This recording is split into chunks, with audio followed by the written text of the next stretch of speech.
Ouais, c'est une association qui est au service des collectivités et qui travaille beaucoup dans le renseignement juridique, bien sûr, mais aussi dans des réunions de formation en direction des élus.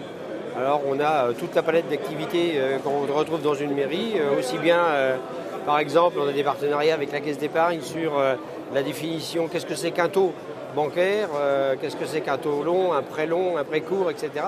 Et finalement, les élus aujourd'hui ont besoin de connaître ça dans le détail pour pouvoir choisir leur partenaire financier.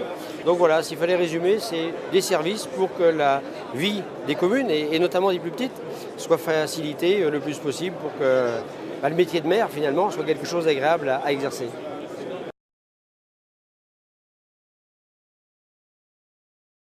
Les réformes en cours sur la fiscalité, on sait très bien qu'on va avoir une réduction de nos recettes, on est tous parfaitement d'accord, mais dans le même temps, on a aussi une population qui demande de plus en plus de services.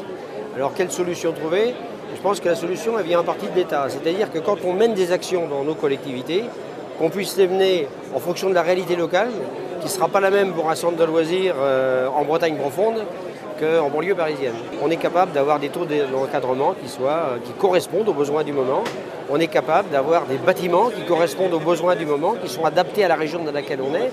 Encore faut-il qu'on n'ait pas des normes qui soient pondues du niveau national, qui s'appliquent partout de la même façon et qui sont génératrices souvent de beaucoup de dépenses, mais de dépenses inutiles.